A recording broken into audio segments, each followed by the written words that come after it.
Foundations of Morality, author, Viet Quang. People need many things for their lives such as money, social status, families, children, and so on, but all will collapse without the spiritual foundation morality. Immoral people live selfishly and use their talents and power for their benefit, even if it hurts others and makes society insecure and dangerous. People, therefore, need morality to live with others and to fulfill their duties in every field. The Moral Foundation series includes articles on basic concepts, trends, and levels of morality, to provide the reader with an objective overview of human morality. Furthermore, standards of morality and methods of moral cultivation from simple to sophisticated are presented in a brief and comprehensible way so that everyone can apply them to their lives. These articles are translated into English for foreigner readers' convenience. Thus, the Moral Foundation is helpful for a wide range of readers regardless of their religion and conceptions of society, because when they overcome these barriers, they have only for others. We would like to thank Thegioy Publishers for making this book available for the everyone will perfect their morality day by day, so goodness can spread and earth can become a paradise. Chapter 1. Basic Concept. Morality is the foundation for the existence of society. People with morality can make a sustainable connection to one another. With morality, people can trust one another. With trust, people can feel secure to keep their mind on living, studying, striving, hoping, and improving their soul. With trust, people can feel secure cooperation in order to build a better life. Being deprived of morality, people only wait to harm each other. Being deprived of morality, people will be afraid of cooperation with each other. To build better things, society will then be ruined. There are two opposite tendencies inside each human being, good and evil. Good tendencies are to love mankind and animals, and to want all beings to be happy. Evil tendencies are the reverse, only wanting to satisfy oneself, and to ignore others' misery.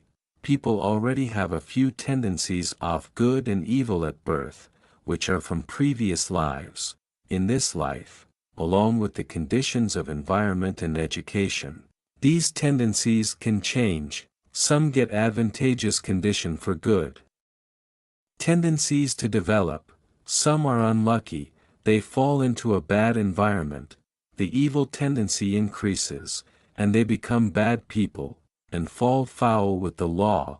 All of us are responsible for improving the morality of ourselves, so that our presents are the joys, the secure feelings, and the safety of the surrounding community. If we do not improve our morality, we will become a burden, a worry, a threat, and a danger for the surrounding community. We cannot say that to improve one's own morality is his or her individual work. No, improving morality is the responsibility of everyone, so that his or her presence will not become a danger to others. How to improve morality, and what price for morality will be discussed later. Chapter 2. Fair. We have said that people must have good morals, so that their presence will not become a threat to their community. We have also said that people need to be moral, so that their presence will be a joy for everyone around them. Morality tends to be fair. He who lives kindly is worthy of receiving luck and happiness. He who lives cruelly is worthy of suffering bad luck and misery. Such fairness is manifested at many levels. At the human level, that fairness is manifested by the law. Man makes laws because they want to implement the fairness of morality. He who commits sins will be punished, according to judicial system. He who is a good citizen will be praised, according to the administration system. The theocratic religions would state that fairness is based on the will of God. He who lives a good life will be granted a reward. He who lives an evil life will be punished. The award or punishment of God is not so concrete as that of a judge or the government. Such fairness is invisible, but will eventually make people happy or miserable. There is a religion that tells about karma. Karma is a natural rule of the universe. This karma law is also invisible like the heaven concept, and also silently arranges the life of everybody, according to the sins or good services, which he or she made in the past, of this life or previous lives.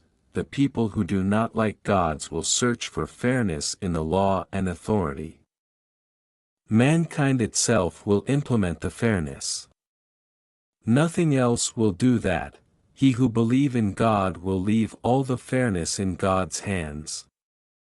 Sometimes they believe that God will ignore fairness, if they pray too much. Even if they are not deserving, but they pray enough, God will respond. He who believes in karma will try to recognize the activity of karma, so they can sow good seeds to harvest good results. If they want to be healthy, they must work to serve people. If they want to be rich, they must share their possessions with needy people.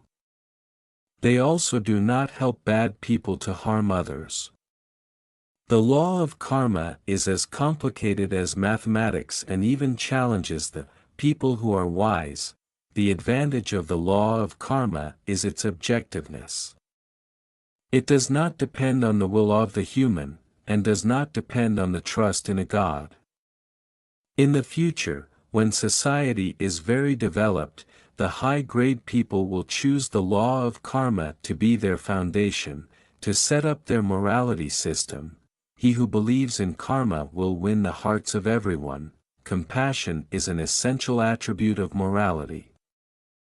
We should step back to ask ourselves, have we got sufficient compassion to live this life? If not, we ought to try our best to develop compassion. If just a little, we should cultivate it so that it grows much greater. This world is full of misery and sorrow, and it is forever in need of compassion from humans. 3. The level of ethics. The strength of morality is measured by our love for what is good. In different situations, we will have different levels of our love for good. For example, we suddenly see someone drop his wallet. We call, but he left quickly. We pick up the wallet and see a big amount of money inside. At that very moment, the measurement of morality appears. Will we love good or will we love money? Which one is greater? Will the love for good be more than the love for money?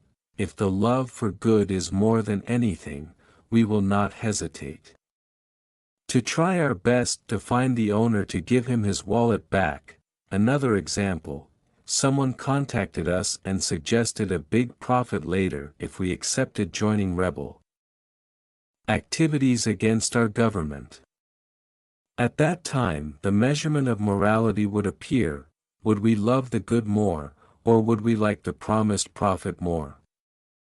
They have persuaded us to think badly about our government also. But if we were not blinded by promises of profit, we would not follow their leading. If our love for the good is bigger than the greed of fame or money, we would escape from the trap of being a traitor. Another example is if we suddenly fall into a romantic situation, with someone who showed his or her sentiment to us, but everything about the situation is illogical: family, duty, trust, happiness, and morality of faith. He or she was very beautiful, very rich, with all the need for life. But if we loved good more, if we thought more about our responsibilities, if we adored the morality of faith more, then we would reject their invitation. Another example, our lives and the lives of our family members were threatened seriously by an enemy who wanted to know our nation's secrets. The measurement for our morality in this case was extreme, if our love for good was high enough.